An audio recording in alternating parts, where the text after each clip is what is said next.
Bueno, vamos a ver una rama de la física que se conoce como mecánica de fluidos. Em, un fluido es un líquido o un gas. Las características principales de un fluido es su capacidad para resistir fuerzas cortantes, su incapacidad para resistir fuerzas constantes. ¿Esto qué quiere decir? Que gracias a esa capacidad de los líquidos de ser incapaces de resistir fuerzas cortantes, puedes tú sumergir la mano. En mecánica de fluidos estudia el comportamiento de los líquidos y gases, especialmente los líquidos, en dos condiciones.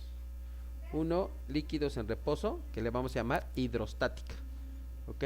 Y la otra, que sería líquidos en movimiento, que le vamos a llamar hidrodinámica. Es decir, cuando un líquido se mueve en una tubería, por ejemplo, o un gas, ¿sabes? Aquí podemos ver un líquido que tiene movimiento y vemos aquí los remolinos, ¿no? En esta imagen. Entonces, esto involucraría lo que se llama hidrodinámica. Conceptos previos. ¿Qué tenemos que tener o qué conocimientos previos tenemos que tener para poder llevar a cabo nuestro estudio? Uno, el concepto de volumen. Este término tiene que ver con un concepto matemático y físico a la vez. Físico, región del espacio que ocupa un cuerpo. Ujú. Y matemático, expresión matemática que determina esa región y se mide en metros cúbicos o en centímetros cúbicos. Para determinar el volumen de un cuerpo se necesita conocer su forma física. Para cuerpos especiales existen fórmulas específicas. Por ejemplo, el, el volumen de un cubo, pues lo que voy a hacer es que voy a medir tres aristas, la del ancho, la profundidad y la altura, y las multiplico mutuamente y me va a dar el volumen del cubo. Para el caso de una esfera, pues el volumen de una esfera va a ser igual a 4 tercios de pi por r al cubo. Y el volumen de un paralelepípedo es lo largo por la profundidad por la altura. Y el volumen de un cilindro, pues en este caso es el área de la base, que es un círculo, que es pi por radio al cuadrado, por su altura, en este caso por h. Volumen. ¿Y qué pasa con los volúmenes de cuerpos irregulares? Entonces el volumen de un cuerpo irregular, si un cuerpo es irregular, una piedra por ejemplo, no existe una fórmula matemática que permita determinar su volumen, y si la hay, de seguro que es muy compleja, ¿okay? Entonces aquí por ejemplo, entonces ¿qué hacemos nosotros para sacar el volumen de una piedra? Pues nos vamos a ver obligados a entender ciertas propiedades de los líquidos, por ejemplo, que toman la fuerza del recipiente que lo contiene y además no soportan fuerzas cortantes. Y debido a eso, pues vamos a ver qué pasa, cómo medimos el volumen de ese cuerpo. Entonces, ¿cómo determinamos el volumen? Bueno, hacemos un procedimiento.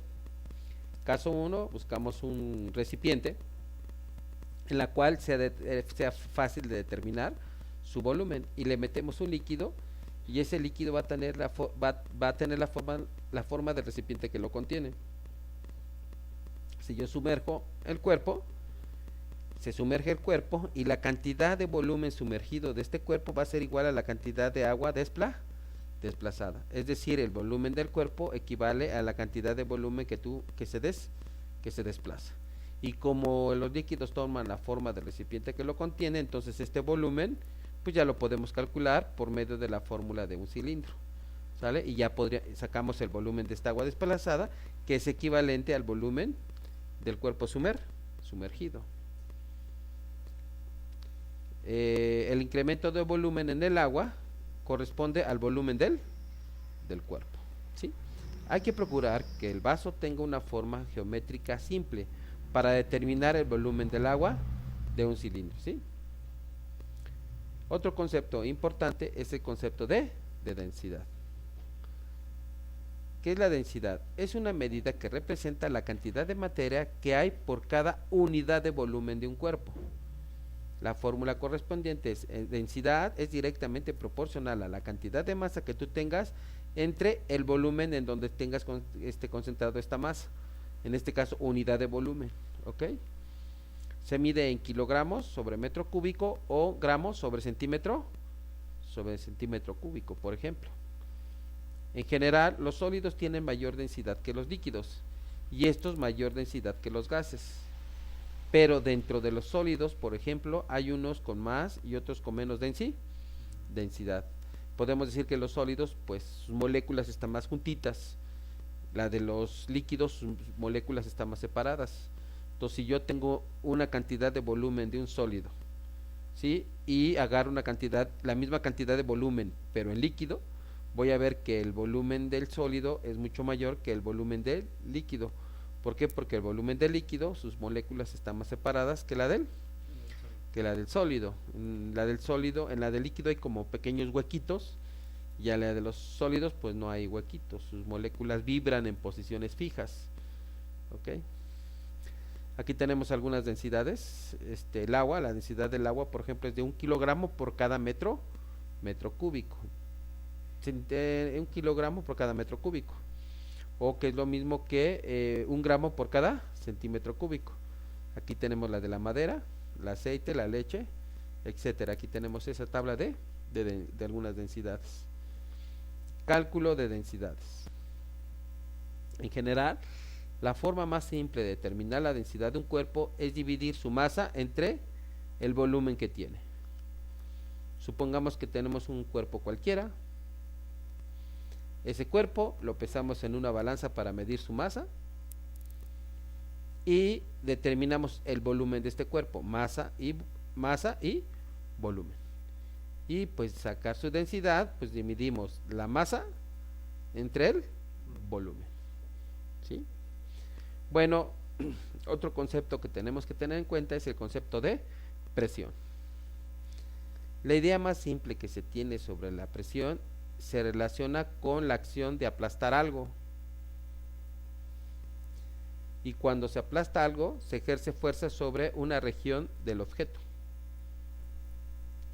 Si la fuerza que se ejerce sobre el objeto es F y la región sobre la cual actúa es el área A, se tiene que la presión que se ejerce es una fuerza entre unidad de área. Hay que recordar que la fuerza aplicada siempre debe ser perpendicular a el área en donde se aplica dicha fuerza, y entonces en este caso tendríamos el concepto de presión, ¿ok? Y eso hace que la presión sea una cantidad escalar, ¿ok? A pesar de que la fuerza es una cantidad vectorial y el área sea una cantidad escalar, ¿ok? La presión se mide en newton sobre metro cúbico, es decir, al newton sobre metro cúbico le vamos a llamar pascales.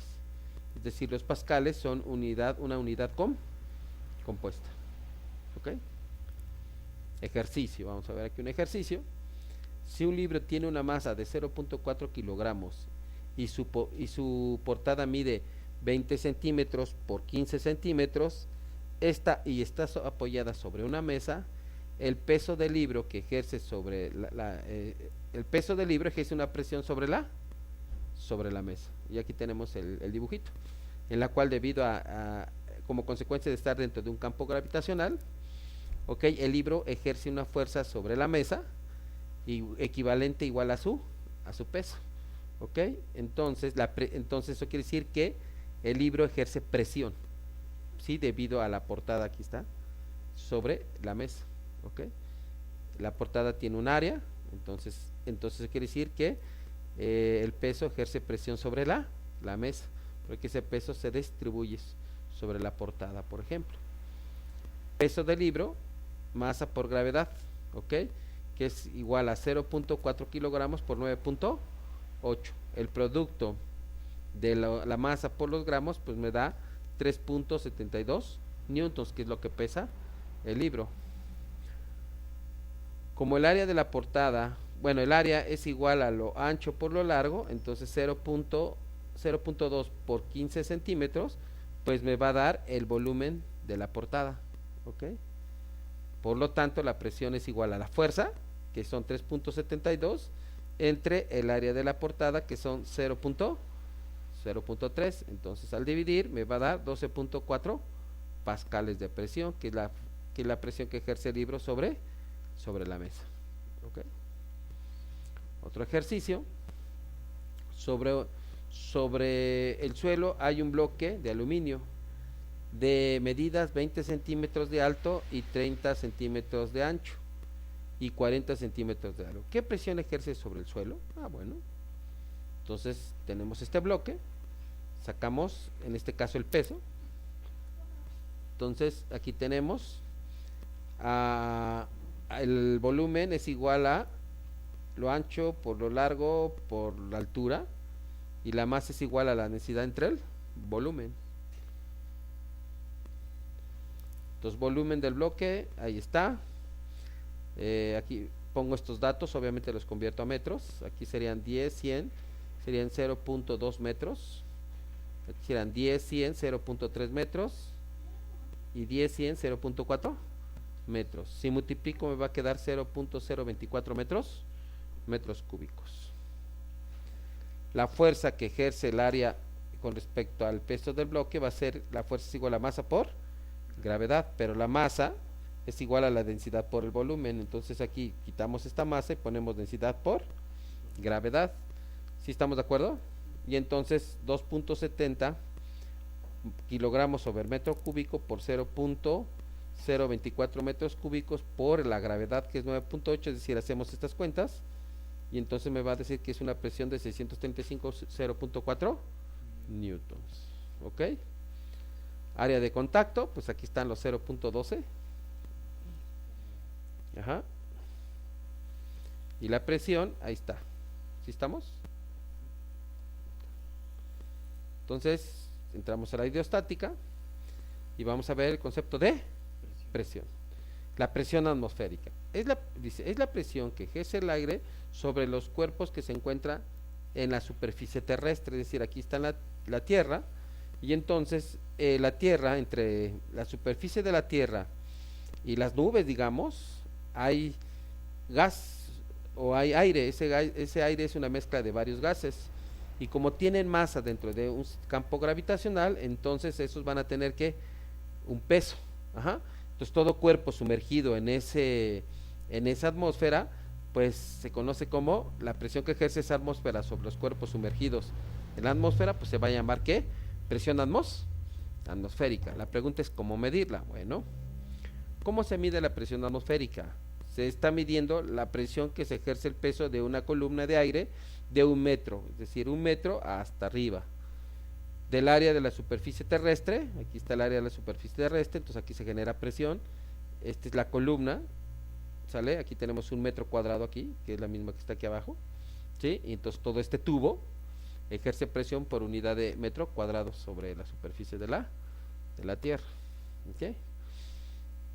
Bueno, la presión atmosférica en la superficie de la Tierra equivale a 101.325 pascales y se aproxima a 1 por 10 a la 5 pascales, que también se conoce como una atmósfera de presión. Bueno, para sacar ese numerito nos valemos de lo que se conoce como el experimento de Torricelli, que nos dice, en 1647 el evangelista Torricelli hizo el siguiente experimento. Llenó un tubo de vidrio de 1 metro cúbico, de 1 metro de altura, de longitud, con mercurio, conocido también como plata viva. Tapó el extremo abierto y luego le dio vuelta y lo sumergió también en una vasija con mercurio. Entonces el mercurio empezó a descender, ¿sí estamos de acuerdo? Y la pregunta es, ¿por qué ya no baja? Se quedó una columna de 76 centímetros, ¿sale? La pregunta es, ¿por qué ya no baja? ¿Qué es lo que hace que esta columna ya no baje? ¿Sale? Bueno, el peso de la columna del mercurio ejerce presión en el nivel que quedó el mercurio vacío, es decir, aquí la presión atmosférica ejerce presión sobre estas caras, aquí en esta parte, ¿sí estamos? Y por el principio de Pascal, todos los líquidos generan presión sobre más bien, los líquidos transmiten presiones, ¿sí estamos de acuerdo? Entonces genera presión, y esa presión por unidad de área que está aquí, hay una fuerza resultante que compensa el peso del mercurio, ¿sale? Y entonces, bueno, aquí tenemos esa presión. Entonces decimos que esa presión es igual a la fuerza entre el área. Entonces esa fuerza es debido al peso del cuerpo de mercurio. entre el área de la parte de aquí abajo, ¿ok? Pero sabemos que la masa es igual a la densidad por el volumen por la gravedad entre el área. Entonces aquí podemos decir que este y este se cancela. Entonces sabemos la densidad del mercurio por la altura, que son 0.076 milímetros, lo podemos ver, por 9.8. Hacemos las cuentas y pues ya me da el numerito, ¿sí? Ya no se vio, ¿ok? Ahora, presión de un líquido. ¿Cómo se calcula la presión de un líquido? Dice, cuando tú te sumerges en el mar, por ejemplo, sientes una presión, ¿sí? Y lo que ejerce a medida que uno se sumerge, empieza empieza a soportar el peso del agua que está encima de uno cuando tú estás en el agua. ¿Sí estamos? La presión aumenta a medida que aumenta tu altura de profundidad, ¿ok? Obviamente tú cargas estas partecitas. Vamos a ver aquí. Aquí hay una presión, entonces la presión aumenta a mayor profundidad, ¿sí? Bueno, pues aquí tenemos algún ejemplo. Como ya se mencionó, la superficie actúa la presión atmosférica también, aquí en esta superficie. Entonces cuando tú te sumerges en el agua y a una profundidad H, por ejemplo, ¿sí? Tienes otra presión debido a la presión que ejerce el agua sobre ti, pero también ejerce la atmósfera una cierta presión. Si la columna de agua tiene un volumen de AH y densidad, entonces se centrará que la presión en la base inferior de la columna de agua es la presión atmosférica más la presión que ejerce el líquido sobre ti, ¿sí? Que debido al peso del agua, la densidad bueno, ya que pasa por gravedad, densidad del agua por el volumen, que esto que está aquí, sí, aquí está la densidad del agua y tenemos este dato. A esto se conoce como presión absoluta, que es la presión atmosférica, ¿sí? Más la densidad del agua por la gravedad, por la profundidad que en la que tú estés nadando, ¿sí? Y ese le vamos a llamar presión absoluta. Okay. Bueno, de ahí otro concepto de la hidrostática es el principio de Pascal. Dice, la presión aplicada a un fluido encerrado es transmitido sin disminución alguna a todos los puntos del fluido y las paredes del recipiente que lo contiene. En la figura se muestra un líquido confinado en un recipiente y a un costado un sistema similar a la de una jeringa aquí. Entonces, ¿qué va a pasar si yo ejerzo fuerza en esta parte? ¿Si estamos de acuerdo? Una fuerza F. Si yo ejerzo una fuerza F, entonces disminuye este volumen, pero como consecuencia de eso, ¿sí? Se va a generar una presión, y que esta presión es igual en todos los puntos, y eso básicamente es lo que dice el principio de Pascal, ¿ok? La presión fue transmitido en cada punto del líquido, ¿sí? Como consecuencia de eso se conoce como la prensa hidráulica, ¿ok? Una aplicación. Dice, es un dispositivo que se aprovecha del principio de Pascal para su funcionamiento. La siguiente figura nos muestra un recipiente que contiene un líquido y en ambos extremos está encerrado por émbolos. Cada extremo tiene un área, ¿okay? Por ejemplo, aquí tenemos un área 1 y aquí tenemos un área 2, ¿ok?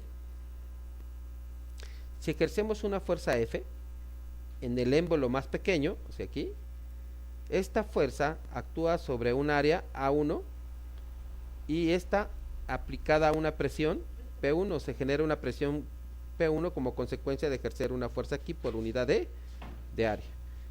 Pero por el principio de Pascal, la presión se transmite en todo el líquido, de tal manera que aquí se ejerce una presión sobre esta superficie y va a ser una fuerza de salida por unidad de área, ¿no? Y entonces aquí podemos ver, este el principio de Pascal, pues en acción, ¿no? P1 es igual a P y 2. P1 es igual a P y 2, ¿no? Como la presión es igual a fuerza entre unidad de área, entonces aquí se ejerce una fuerza, se tendrá que F1 entre área 1, que es igual a P1, y F2, por principio de Pascal los líquidos transmiten presiones, entonces P2 es igual a P1, entonces F2 de salida entre el área aplicada aquí, ¿sí? Y entonces esto que está aquí es la fórmula o la descripción matemática de la prensa hidráulica. Ahí tenemos la acción. Ahí está. ¿Okay? Ejemplos de prensa hidráulica. Son presas hidráulicas o máquinas hidráulicas en general, algunos sistemas para elevar vehículos, como las gatas hidráulicas, o lo de los frenos de los vehículos, o los asientos de los dentistas y otros, ¿no? También levantar estas máquinas, el gato, se valen de ese principio, la silla del dentista, y aquí tenemos un experimento con jeringas. Si estamos de acuerdo, en donde tenemos una jeringa muy gruesa y una jeringa muy delgada, unido por algunos, cosa. Aquí parece que fuera unas mangueritas, ¿no? Ahí está. Un ejercicio dice: supongamos que se desea levantar un automóvil de cuya masa es de 1200 kilogramos con una gata hidráulica tal como se muestra en la figura. ¿Qué fuerza F1 se debe aplicar en el émbolo más pequeño de área 10 centímetros cuadrados para elevar, en este caso, el auto que se encuentra en esta parte? ¿Sí estamos? Ahí está. ¿Ok? Entonces, ¿qué fuerza? De la situación se tiene que la fuerza F1 es igual a, entre el área 1 es igual a la fuerza de salida entre área 2, ¿sí? Como F2 tiene al menos que ser igual al peso del automóvil, entonces se tendrá que F2 es igual a masa por gravedad. Por lo tanto, se tiene la igualdad que F1 entre A1 es igual a la masa por la gravedad. Y despejando a F1, aquí despejo a F1, entonces F1 va a ser igual a ¿qué? A A1 entre A2 por la gravedad. Y sustituimos valores, y aquí me dice que hay una fuerza de 188 newtons. Si estamos de acuerdo, de salida. ¿Sí? Medición de la presión. Antes de una aclaración conceptual, se llama presión absoluta a la expresión, como ya lo hemos visto, la presión atmosférica más la presión manométrica, lo que ejerce los líquidos donde tú te encuentras sumergido. Y se llama presión manométrica a la expresión, ¿no? Ahí está, la presión manométrica, por lo tanto, es igual a la presión, la diferencia entre la presión que sientes menos la presión atmosférica. ¿Sí estamos de acuerdo? El manómetro mide la presión absoluta, y también la manométrica. Si es de tubo abierto, se mide la presión absoluta. Aquí tienes un tubo de mercurio y aquí un gas. Entonces, a donde llegue que está aquí, ya puedes calcular este nivel. Aquí está el nivel de mercurio. Entonces, conoces la densidad del mercurio por la densidad del mercurio, ¿por qué? Por la gravedad, por la altura, y podrías calcular qué presión ejerce sobre las paredes del recipiente que lo contiene, este gas. ¿Sí estamos? Si el tubo está cerrado, la presión manométrica, entonces aquí hay un tubo también cerrado. Entonces igual, básicamente, aquí tenemos el nivel, y ya conoces la densidad de este material que tenemos aquí, y también podríamos conocer la presión de este gas que ejerce sobre el recipiente que los contiene, solamente midiendo la densidad la altura, la densidad de en este caso puede ser mercurio o agua incluso, si estamos de acuerdo, y densidad por gravedad por la altura, y ya podemos medir la densidad de este gas, ¿sí? La presión atmosférica mide el barómetro, es un manómetro, manómetro, perdón, de tubo cerrado y se expresa y se pone en la atmósfera, ¿ok? Bueno, otro concepto es el principio de Arquímedes. Arquímedes, ¿ok? Dice, un cuerpo sumergido total o parcialmente en un fluido es empujado hacia arriba por una fuerza igual a la magnitud del peso del volumen del fluido que se desaloja, ¿ok? Es decir, yo tengo un líquido, sumerges un cuerpo, aumenta el líquido desalojado. ¿Cuánto volumen hay aquí de líquido desalojado? Pues tanto como cuerpo está sumergido. Si estamos de acuerdo, pues aquí tenemos este pedacito. Este representa el volumen del fluido que se desaloja por el cuerpo. Y su peso va a ser igual a masa por gravedad, pero también es igual a la densidad por el volumen por la gravedad, donde la densidad del fluido y el volumen del volumen desalojado, pues podemos darlo aquí. Híjole, aquí ya no se ve. Si estamos de acuerdo, pero la fuerza de empuje, que le vamos a llamar fuerza de empuje, es igual a V, es igual a densidad del líquido por el volumen del líquido por la gravedad. Y se conoce como fuerza de empuje o fuerza de flotación. ¿Ok? Si un cuerpo de masa M se introduce en un fluido, quedará sujeto a dos fuerzas verticales, el peso del cuerpo y la fuerza de empuje. ¿Sí estamos? Si la fuerza de empuje es grande, pues esto se hace sólido, es como si estuviera descansando. En otras palabras, esta fuerza de empuje es como que la fuerza normal. ¿Sí estamos? De mecánica. ¿Ok? Y puede ocurrir tres situaciones. Bueno, que el cuerpo sea mayor, dice que el peso del cuerpo sea mayor que la medida de la fuerza de empuje. En este caso, pues si es así, y que el cuerpo sea igual a la medida de la fuerza de empuje, o que el cuerpo, la otra situación, de que la fuerza de empuje sea mucho mayor que el peso del cuerpo, ¿no? Conclusiones: en el caso 1, el peso del cuerpo es mayor que la fuerza de empuje, entonces el cuerpo se hunde. Si el peso del cuerpo es menor que la fuerza de empuje, entonces el cuerpo flota, ¿sí? Y en el otro contrario, pues se hunde, ¿sí? Sí, o queda suspendido más bien. Peso aparente. ¿Qué es el peso aparente? Como consecuencia, como se mencionó recientemente, cuando un cuerpo está dentro de un fluido, está afectado por dos fuerzas, el peso gravitacional y la fuerza de empuje, ¿ok?